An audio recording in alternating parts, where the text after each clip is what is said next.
Alright, so I've been having a lot of bad nightmares lately. I've been having bad nightmares since I was a teenager. And the first nightmare that I remember having was when I was a teenager. I was maybe like 15 years old. And it didn't happen until I was babysitting, and it was something about this apartment complex that made me feel uneasy. So I remember the first real nightmare that I ever had was sleep paralysis. It was the first time I ever experienced it, and it was the most terrifying thing I've ever witnessed in my life, especially up until that point. I was like 15 years old, and I remember waking up out of my sleep, and I couldn't move. Now, they call this sleep paralysis. I woke up out of my sleep and I couldn't move. I was stiff. I could move my eyes, but I couldn't move anything else. And I'm trying to scream. My mouth is open. I'm trying to scream for help, but nothing was coming out. It was just like a real light sound that was really coming out in my mind and my body. I'm screaming with everything inside of me. I'm screaming, and I'm trying to get somebody's attention. And I sense something evil by the kitchen. Like, it's the living room, it's the kitchen door.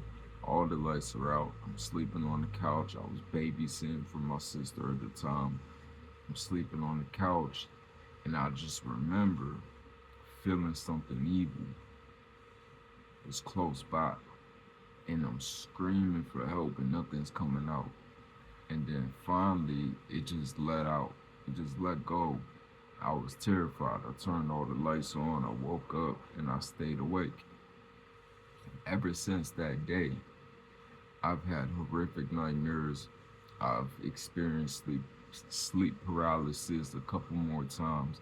It's not sleep paralysis, it's a demon attack. That's something I had to learn as I got older. I was a teenager, I was 15 years old, so I didn't know what it was. I had no idea what it was. To me, it was like if they told me it was sleep paralysis, that's what I would have believed.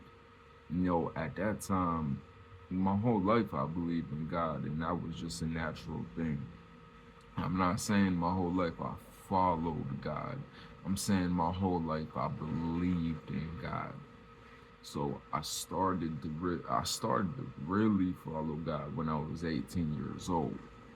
I gave my life to God when I was 15, but I was young and stupid, and my whole life backslide. I'm sick of the backsliding stuff. You get to a certain age and you just get tired. But these dreams that I've been having have been continuing on and off. Sometimes they will come, and when they come, they last a little bit longer for a few more nights than others. Sometimes I experience them a lot more than others. But the dream that I had last night was one of the most amazing dreams that I've ever had. Probably ever had. But nights prior, a couple nights ago, I had a dream that, and I'm gonna try to shorten this, but make it so it's understandable at the same time. So I had the dream where it was like a demonic attack, and I've experienced many of these dreams. And you know, I was gonna start writing them down, but it's so much easier for me to just explain it than it is for me to write it down.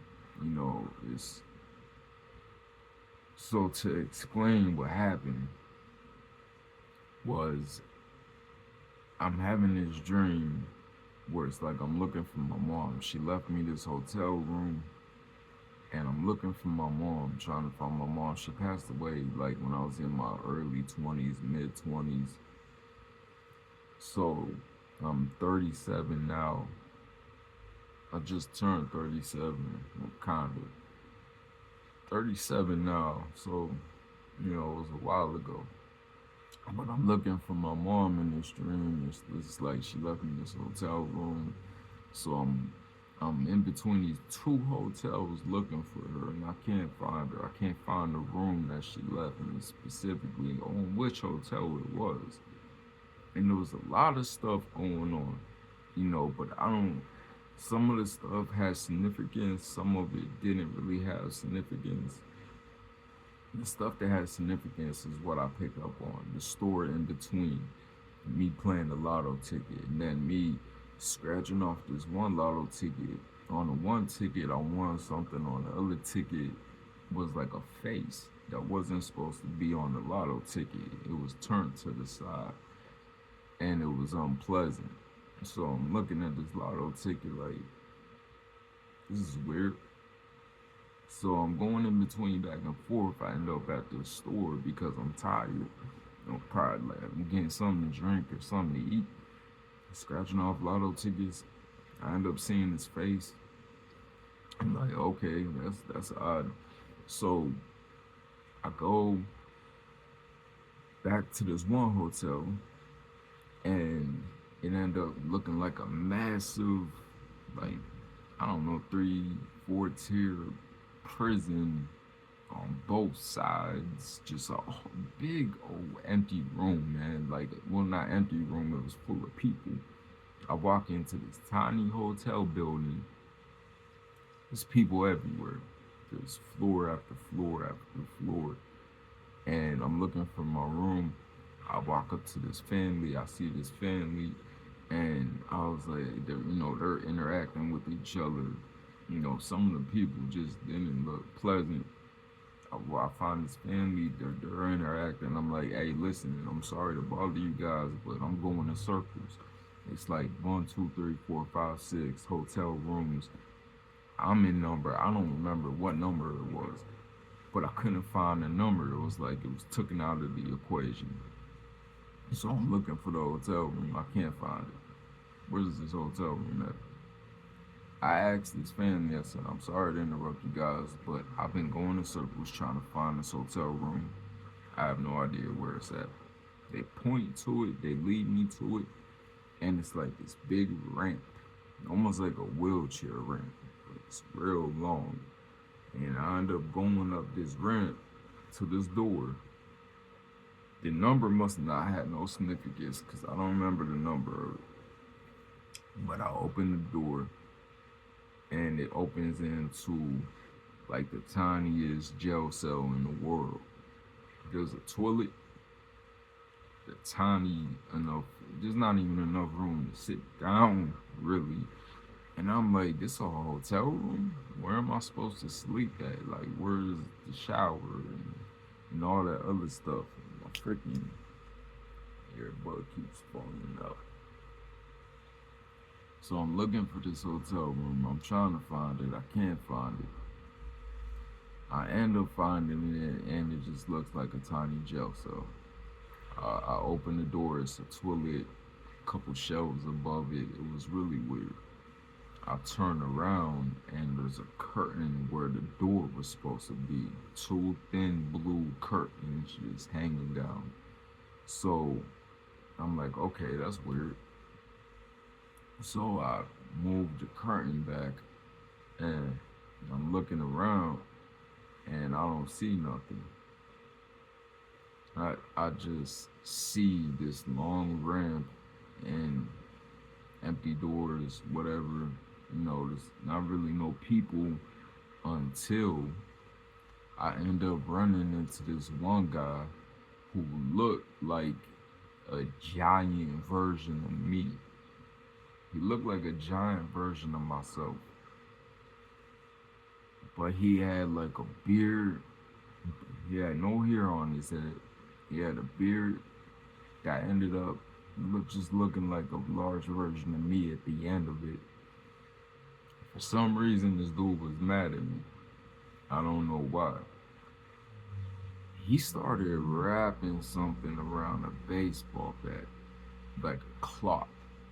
He started wrapping this cloth around a baseball bat as he's staring at me. And I'm like, and then all of a sudden I feel splashing all over me, and people are pouring gasoline on me.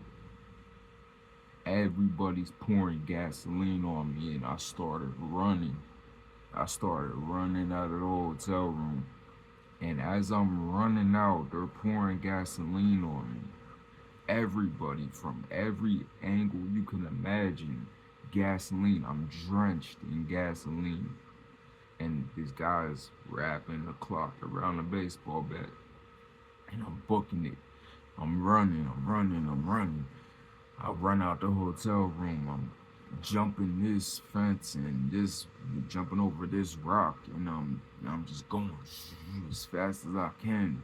It didn't matter how fast I ran. It didn't matter where I went, because as soon as I turned around, he was right in front of me, and he was just fixing up his back. And I kind of woke up at that point. And when I woke up, I was out of breath from running. My heart was racing, and I was terrified. It was one of the more scarier dreams that I've had in a long time. So, I have dreams like this a lot. I have nightmares where I know it's a demonic attack, and I have them a lot. And sometimes the worse than others. And this was a bad one. So I woke up and I was freezing cold. And it's like, you know, it's like I know the devil, he can play tricks like that on you. I know it can, when it's really cold, it's easier for demons to I don't, it's kind of hard to say, to kind of get to you. Like, demons, you gotta realize they're in hell and they're burning. So if they can make their way up here, if they are up here, they're probably gonna want to be in the coldest place. That's why when you see demonic movies and people feel, all right, this I don't feel comfortable here, and it's always the coldest spot. It's always the coldest spot that feels the most evil. And you always see people breathing and they can see their own breath. And the house could be 80 degrees. It don't matter. That's where demons reside. Because you gotta understand, they're in a burning hell for all of eternity. So if they're up here, it's probably gonna be cold. And I hope that makes sense to you guys. So I had that dream. I got up and I was terrified. I couldn't breathe. I was trying to catch my breath. I started crying because, what I felt was going to happen is he was going to light that baseball bat, hit me with it, and catch me on fire. But I woke up, and these are the kind of dreams that I have. Sometimes it's just a plain demon that I see in front of me. It's a demon I see, which was the second dream I had the night after. The night after, I'm getting into an argument with my lady. We're having an argument. We're in this big house for some reason. This massive house. There's like, I remember there being 2 floors to the house, but it felt like the house was bigger for some reason. But I'm upstairs by myself. She went downstairs. I'm upstairs. The room is crazy. The room was huge, massive, but it was messy. It was real messy. Not like either one of us, of course, but the house was real messy, and there was clothes everywhere. There was stuff everywhere, and I'm looking out this big window, one window in front of me, like this, one big, massive open window that you can't miss nothing out of it. and this big old trailer pulls up in front of it. It almost looked like a circus in a way, a circus trailer. And that trailer had big windows that you could see right into it. And this big, massive, imagine a trailer and then times it by four. Pulls in front of that house. I'm looking at it. And I'm like, what's going on? I'm like, what's going on? What is this? So I'm looking inside of the trailer, and inside of the trailer, I see this like witch looking lady. She's staring at me through the window. She got all white nightgown on, some kind of dress, and I could see her face was transformed. So I could see the demon. It wasn't a person, it was a demon. The face I seen was the face of a demon. So I'm looking at her, and she starts to float backwards.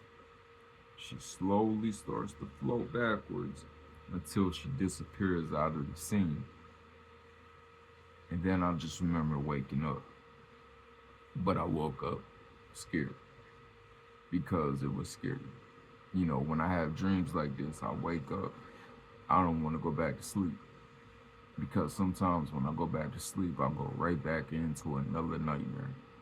And this happens a lot. And it's exhausting.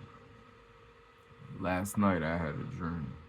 And this dream is real different. This dream hit different. It felt different. I still woke up kind of shaky because it's a little scary when you have dreams like this.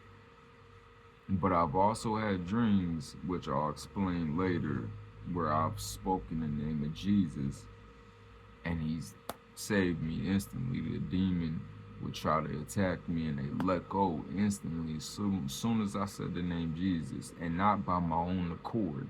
In my dream, I can't control what I'm saying. In my dream, I can't say, hey, tell yourself to say Jesus' name so you can get out of this. In my dream, I just said it. Jesus, demon, let's go. I'll get into those dreams later. Right now, the other dream I had was I'm with this crew. All right, and I'm with this crew, and I'm the only one for some reason in this crew of about 7 people, me included. I'm the only one who can get through doors.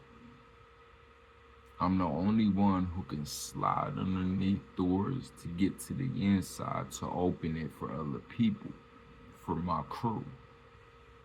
And it's like we was on this, it was almost like a Fast and Furious kind of thing, like we was on this heist or something. So I joined this crew. I don't really remember the crew I was with before. I remember being with this crew. And I'm the only one who can slide, so I'm sliding underneath doors like a mouse almost. Like a mouse, how they could just go right underneath the door. That's kind of what was happening. I was sliding underneath the doors. I was opening it up for my people. So I open these doors up for them. They get inside, they do what they have to do. And we're running together. We're trying to break through this place we're in, almost like escaping a prison in a way. So I'm the only one who can slide through these doors. And at the end of this, one of my people got caught. They got caught up trying to break through, trying to break the cycle of whatever was going on. And it was some lady. And there was this one guy who he appeared as a celebrity in my dream, but at the end he was an old mentor of mine. So he was really just my mentor. I don't know who the other people was, but I remember him. He appeared as The Rock, Dwayne Johnson, ended up being my mentor at the end. So I know that's who he was during the whole dream. So during the dream, I remember one of our people got caught, ended up tying herself up in like this string or something. And when we're like, we gotta go, like the place was gonna like explode or something. We don't know what was happening. And then we're like, nah, we're not about to leave you. We're not about to leave you behind. So we're getting her out of this rope. And as we're doing it, the other crew walks in and we're battling against this crew the whole time to get to the finish line. We end up winning.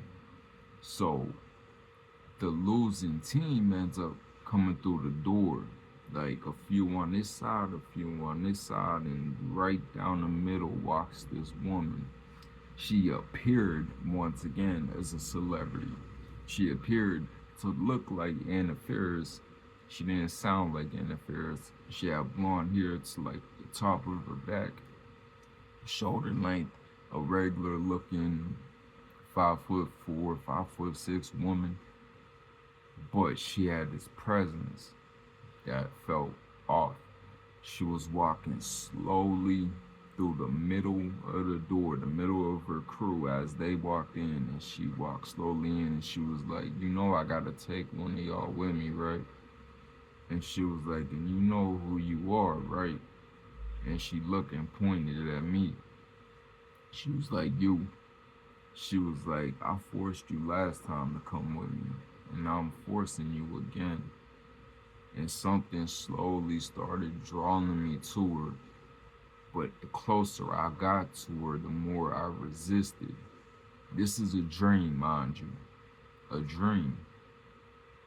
So as I'm going towards her, I start feeling myself pull back. And as soon as I wind up in front of her, I'm me. I'm me. I get to say what I want to say.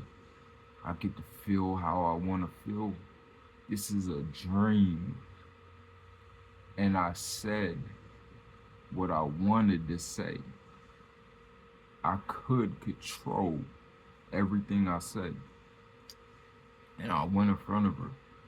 And I was like, no. And she was shocked. She had the most surprised, shocked look on her face when I said that. I was like, no, I'm not going with you. I'm like, I'm with them. I'm choosing to stay with my team. It's not my fault you chose the losing team. It's not my fault you are the losing team. But I'm not going to be a part of it. It's not my fault that we won. We just won. And you just so happen to be the losing team. That's not my fault. It's like she needed me to be on the losing side. And I refused to.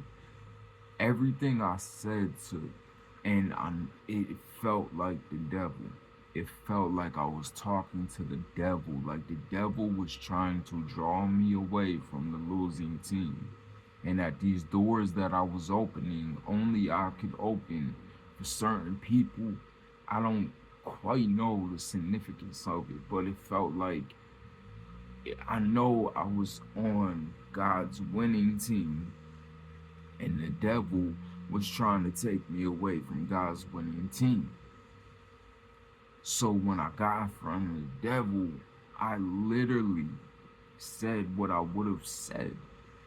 I could control what I was saying in my dream. I could control what I was saying. And I said, no, I'm not going with you. I look back at my team and they just look like, is he gonna do it? Is he gonna go with them? And they look disappointed in a way, but they kept looking over. I kept seeing them looking over at me as I'm talking to like this devil. The devil. I'm saying no. And the look on her face was like this. Like stunned that I was talking to her that way. And that's all I remember. And it's like she just went away. And we got the woman out of the ropes and we end up escaping. And that was it. That was it. That was the only dream I ever had that I remember where I was able to control the narrative, basically. Where I wasn't forced to say something I didn't know I was saying. It was me resisting the devil. And the Bible verse says, resist the devil and he'll flee from you. And I've been so tired lately, physically.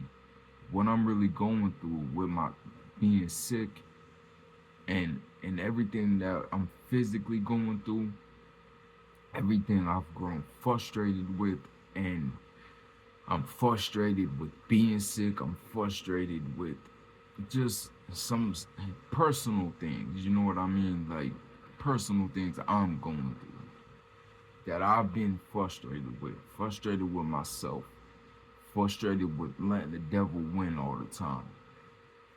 And it's like all of that came out in this dream that I had. It all came out. And I was actually able to control what I was saying this time. And it's like the devil couldn't believe it.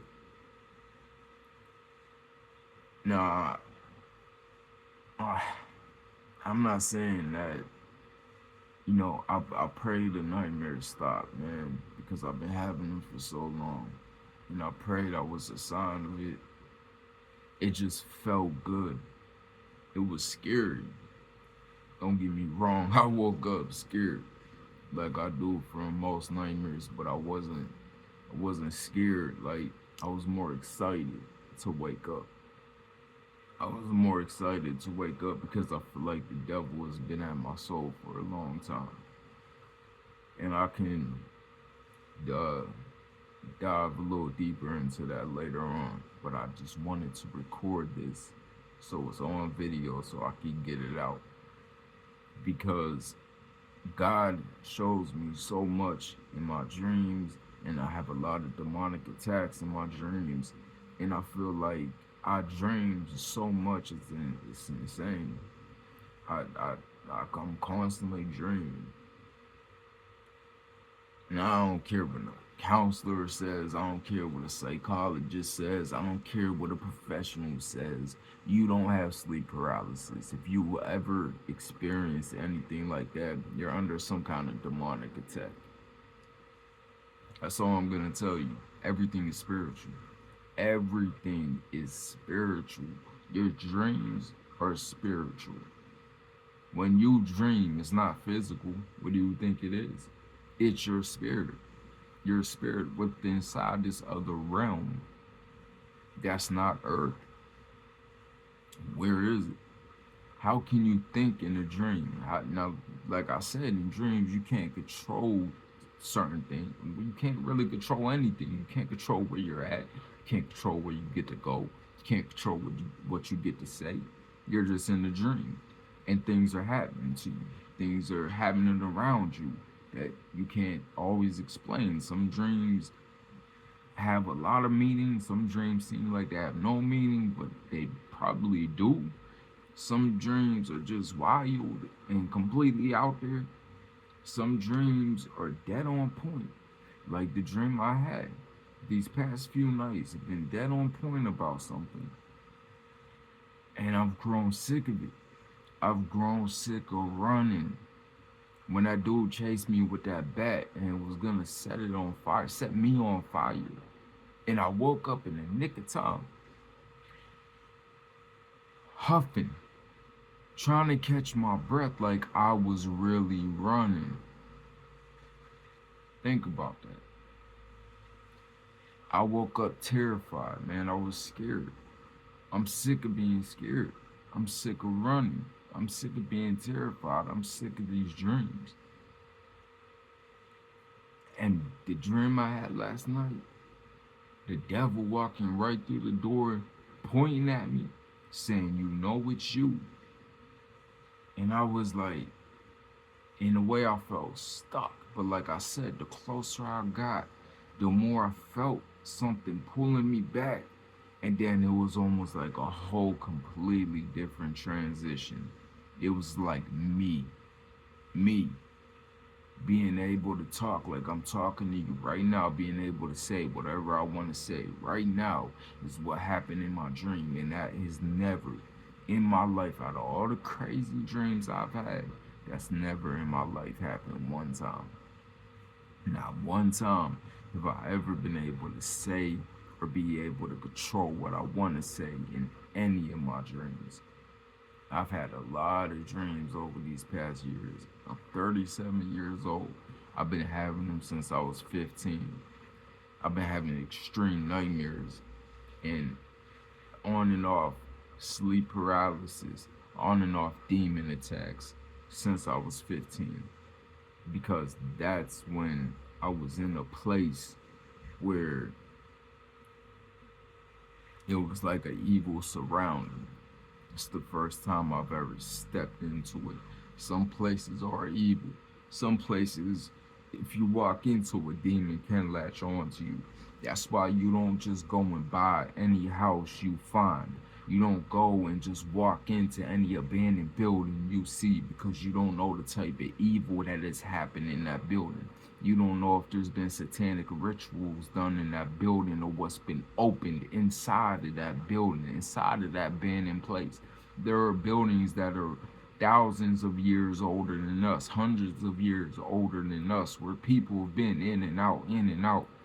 You don't know the type of evil that's been done in these places, the type of satanic rituals that's been done in these places. You don't know anything about it, but you'll willingly, and you see people, YouTubers, do this constantly, and they'll walk into a building with a camera, and what happens at the end? They end up running out for their life. There's a lot of fake videos, of course, but you got to be able to discern the real from the fake, and that's in life, period. That's just not for dreams. That's real life discernment. If you get a feeling, a gut feeling about maybe I shouldn't go into this place, don't do it. Don't do it just because you want to please your followers and you want some views on YouTube, because your eternal soul is going to matter in the end. Believe me. Now, I was 15 years old. I'm babysitting. My sister don't know this place is evil. I don't know this place is evil. My little nephew don't know this place is evil, but the place was evil. And what was even more crazy about it is the one day my sister came home when I was babysitting my nephew, and a massive snake, I'm not talking about a gardener snake, I'm talking about a massive snake, gets into the house, and he goes directly under the heat. The little heat that be at the bottom of the floor in apartments, the snake went right under into the heat. And we're all on the couch. We jump on the couch and we're terrified because the snake is now loose in the apartment. So the snake finally pops out. My sister gets the door open with a broomstick. The snake gets out. I'm debating on whether or not I should kill it or not, but a snake is a snake. I don't like snakes, so I killed it. I beat it with a baseball bat. I missed it about 50 times after swinging on it because I was scared. But I'm eye to eye with this snake outside, and I'm just looking at it, and something did not feel right, man. That snake was staring me down like crazy, and I'm staring it right back down, but I'm scared though. So I'm, boom, the first hit I killed it. After that, I was just swinging like crazy, not even hitting it. But I was so terrified, man. I wanted to make sure that thing was dead. That's the evil. That was the evil around that place, man. It ended up being a burial ground or something like that. Maybe not that, but there was something I think I heard afterwards. My sister had mentioned, or somebody had mentioned about that place or that area. But that's what it is. There's places like that. There's places like that. You see movies about it. You see documentaries about it. People get this apartment, they buy this place, and end up experiencing evil things within inside of it. People will go into these places with Ouija boards and open demonic, all kind of demonic things. Because sometimes when people play with Ouija boards, which I've done when I was a kid, and I got a story about that too. I've done it when I was a kid, and evil followed right after. This stuff is real. And then if you're on a Ouija board and you just call out to whoever come to me, you're allowing any demon, and you gotta imagine how many demons there really are. There's more angels in heaven, granted, compared to demons in hell, but there's still fallen angels. There's still demons, and there's a lot of them. And when you get on a Ouija board, like people doing these videos, and they say, "Can somebody reach out to me? Can some presence reach out to me?" You're literally allowing any demon they want to come up. Any demon. Take your pick. And that's what people do in these places. Not only that, I'm not saying people just go in any. It happens, but there's more that goes on in these places. There's more that goes on in these buildings that are evil. People do satanic rituals. People actually, they don't just go in there and accidentally open a portal. Some people purposely have used these places for satanic rituals. That's probably, I don't know what's worse. Probably the satanic rituals, but that's what happens. That's what happens. So you got to be cautious. You can't just be around anybody. You can't just be at any place. You know what I mean? You can't just walk into any building. You got to let your gut do the following, because your gut instinct is not just your gut instinct. It's God talking to you. It's God telling you back away from something. It's God telling you, no, you got to get away. That's why these YouTubers go in with their cameras. That's why they feel in their gut like, man, I shouldn't do this. And they do it anyway. They do it anyway. And guess what? Some of them demons have followed back home. Because a demon will latch on to you. It happens all the time. So be cautious. And I wanted to share that dream with you guys. I wanted to document them dreams. I wanted to document this because that was the first time in my life I was able to control the narrative in my dream, where I was able to look at the devil and say, no, I'm not going. You're not going to force me to go. I'm sick. And I didn't know this crew. I didn't know these people. But when I woke up, it made sense. It made sense of who I was talking to. It made sense of who I was with. It made sense as to why I was with them. It made sense as to why I wasn't on their team. And I just started my dream off with the right side, because I'm on the right side. I'm on God's side, and I always will be. So, cautious.